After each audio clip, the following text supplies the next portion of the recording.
guys, welcome back to BL World Drama, your go-to source for the juiciest scandals in the world of BL and GLs. From trending hashtags to sizzling social media drama, I've got it all. Join me as I dive deep into the lives of your favorite stars with exclusive updates, secrets, and interviews that will keep you hooked. Subscribe now, ring the bell, and let's dive into the glitz, the glam, and the scandalous world of BL&GLs. So let's get right into it. So guys, today's video is me talking about the must watch BL shows of 2023, and I'm going to start in no particular order. Like, the one that comes number one might probably not be like my favorite for this year. That's what I mean. So I will start with Only Friends. Only Friends is a product of GMM TV, and luckily it's on YouTube, so you guys can go and watch it. And I loved it because the storyline was like, it is a mellow storyline, it's a good storyline, like it's not complicated, and it's actually how people view relationships nowadays, and how actually people view love and friendships and all that. So when the show began, I actually thought that Mew and Top, who are Force and Bok, were actually going to be the stars of the show. But 10-20 minutes into it, I was like, no, nope, nope, nope, nope. Boston has it. And that is Neo. Like, he is a fantastic actor. Like, he has grown so much. I've watched his other projects, and he actually didn't like ever steal the show for me. Like, I actually didn't always even remember him after I watched a show. But with Only Friends, like, I saw so much improvement in him. Like, he shined.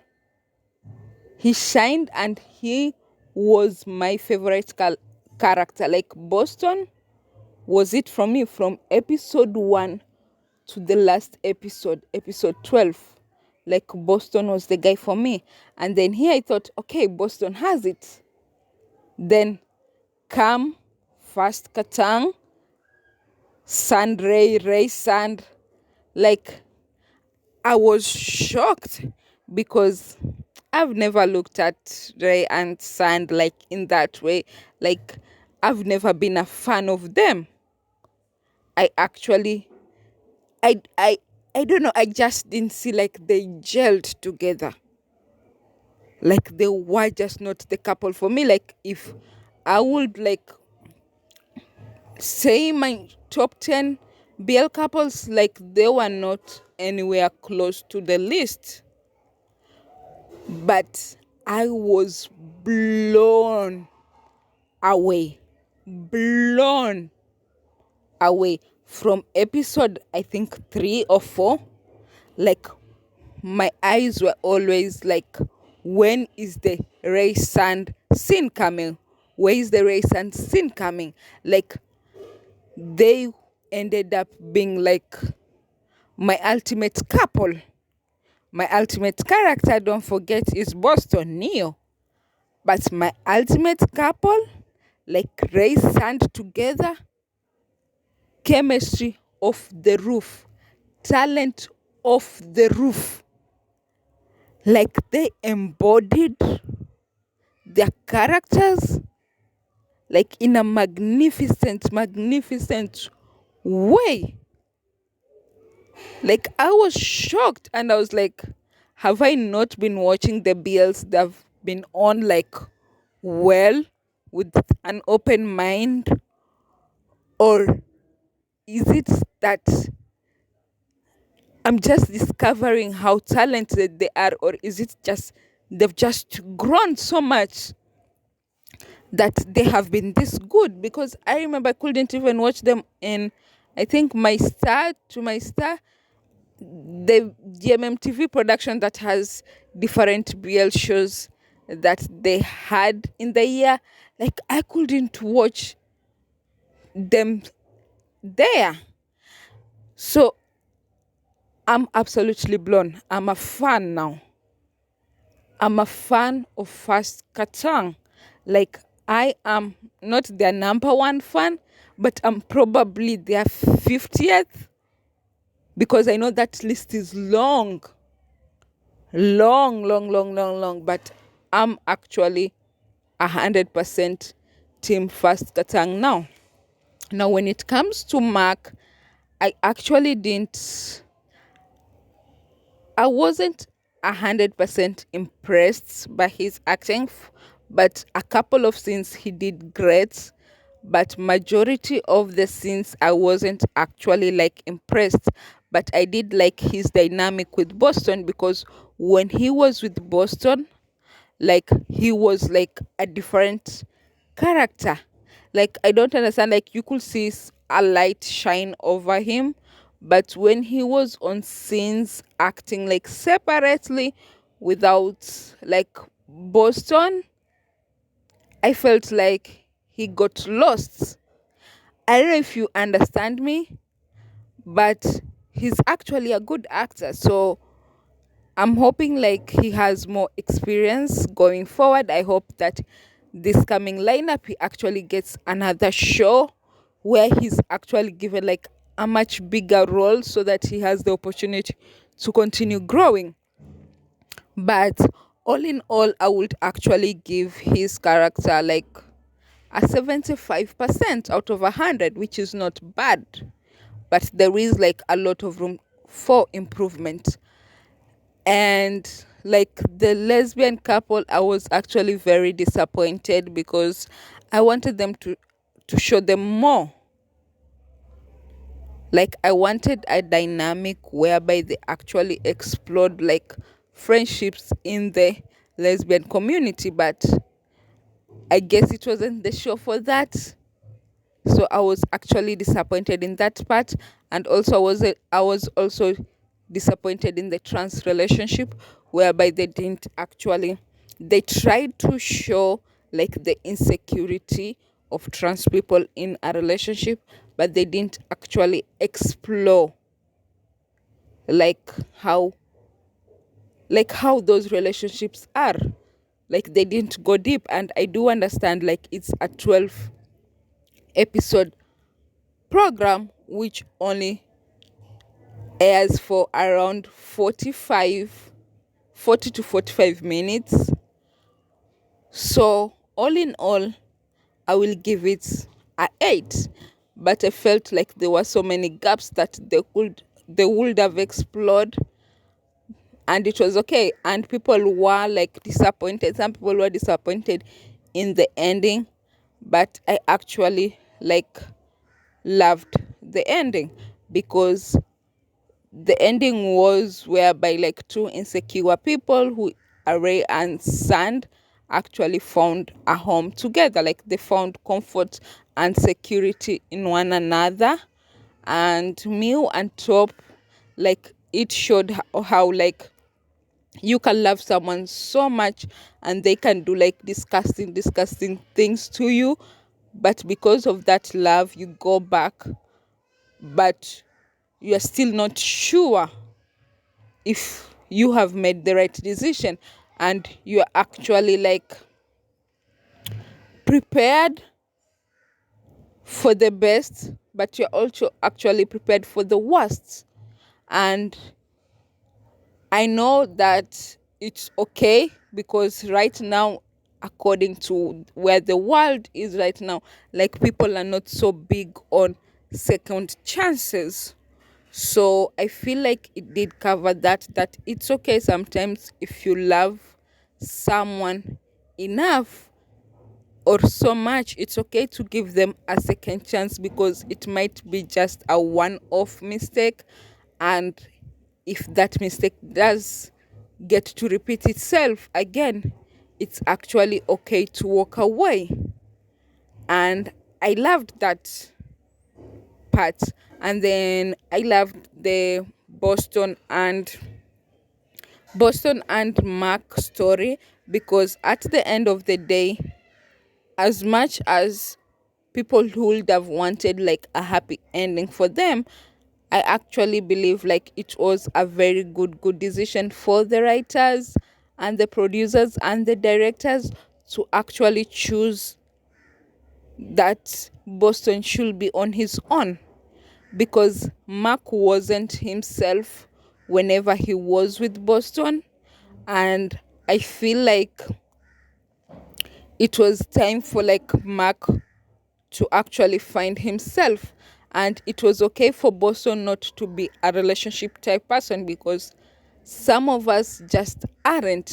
And some of us are forced into these relationships and are forced because of the society. Like, we are forced to be with one person when we actually can't be with one person. That's why we get into these relationships, and then we start cheating, and then we start doing this and that, and actually destroy ourselves and the person we are with, like, so much that sometimes it's beyond repair. So it is okay to actually communicate with your partner if you believe like you are not a one woman, one man, or one person.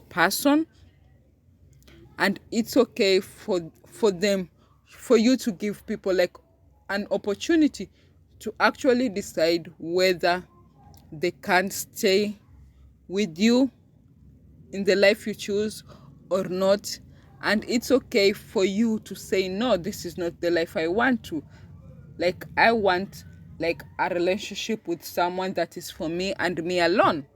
So I loved that they covered that, and they actually showed that, because like a lot of times, like, people don't actually are afraid to communicate their thoughts and their feelings in relationships because of judgment, and because they're afraid of having like one person to hold on to.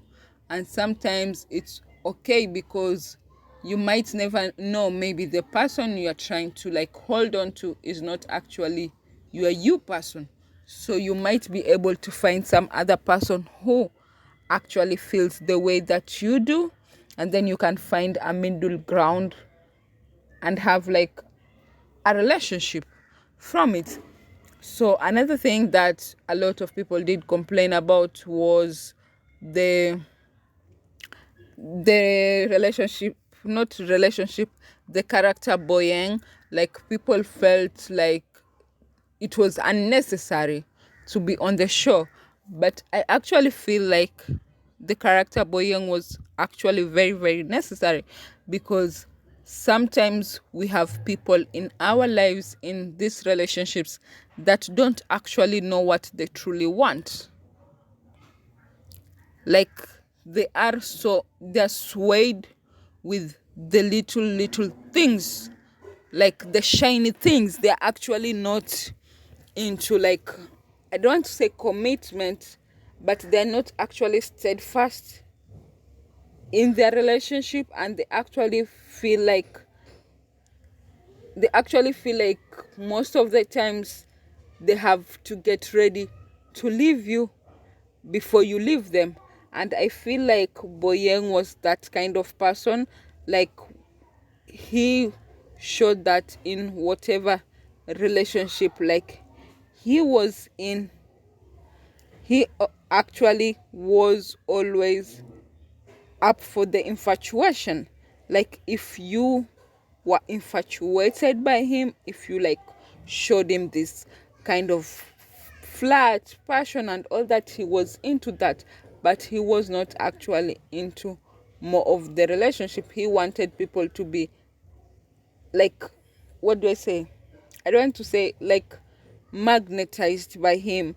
Like, he wanted people who looked at him like in a way whereby they want to discover him and devour him. And when he felt like you are not at that point, like, he wanted to withdraw, because he wanted to always hold the power in the relationship. And if he's not holding the power, then he's not interested again. And for I'm forgetting the name, the sugar daddy, the Mark sugar daddy. Like, a lot of people also say that there was no need for his character, but his character was very important, because Mark was someone who was in a relationship with someone like Boston, who was not like, what do I say? Like, he was not interested in being in a relationship or being tied down. So the sugar daddy had to come in because to show first he was a representation of showing Mark that he was a good guy. He was a mature guy, which means that he wasn't playing games, and he actually respected Mark, accepted Mark for who he is, and he actually like wanted to form like a serious relationship with him. So the writers and the producers and the directors were actually showing us another side of what Mark's life could have been. But Mark decided to choose like the Boston side, and at the end chose himself. So his character was very, very, very necessary to show people like how sometimes we overlook the good things because we are more into like the shiny things. So I feel like his character was definitely needed. And then another person whereby like people complained about was, yeah, the character, the friend's brother. I'm sorry, like I'm forgetting the names right now, but there was a character whereby like he was in a relationship with a woman. He had a girlfriend, and then he slept with Boston and then accused Boston of getting him drunk, taking naked photos of him, and then asking him to sleep with him or else he would leak the photos. But at the end of the day, he was just a closeted person who felt like Boston wouldn't like judge him, and he felt like he could keep that going on because he knew that Boston wasn't in the right place with his sister or his friends. So the secret of him being queer wouldn't come out because it wouldn't get to his sister's ears. So he could live that life in secret. But when Boston didn't want him, like he had to make these allegations to make sure that he stays in the closet. So it actually showed the insecurities of what people go through because they're afraid of judgment or because they're not fully aware of who they are. So this show is a fantastic show, and I feel like I have talked so much about it, so it's just going to be like me talking about only Friends. So I would actually recommend it a lot because I feel like it's a show that is good and you should watch it, and don't let anyone tell you that anyone characters wasn't monumental because each and every person on that show, their character was monumental, and that's what I'm going to say. And then I also like there was a part before I cut off this video, there was a part whereby the gang was at a Halloween party, and like Ray had some, is it? Yeah, Ray had some drugs with him and people were partying and all that. A complaint was made, a noise complaint. Policemen came and then like they started looking for drugs because they said there was drugs at the vicinity. Now they went and they started doing their search, and then they came across Ray and they pinned Ray down and they put a knee on his neck. I know the message they were trying to send there. I know, but I don't feel like it was right for them to do it that way.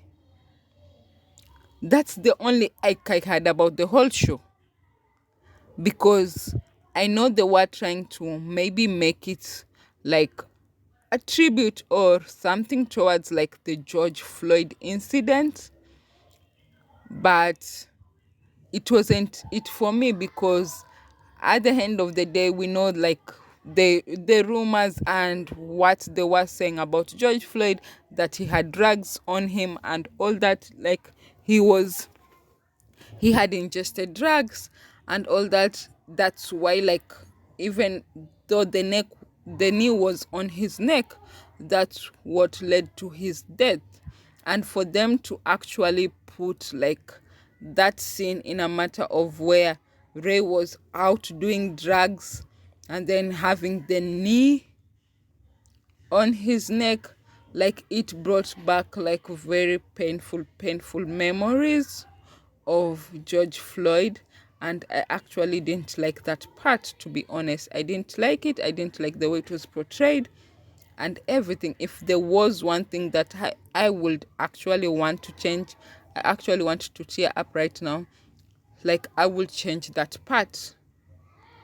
I will change that part, because if they had done it in some other way, probably a traffic stop or anything, and then he's like maybe kind of intoxicated but not really intoxicated, or they are just in the car, they're having fun, they're blasting loud music and all that, and then they're stopped with the police, and then there's a knee on his neck. I would have accepted that.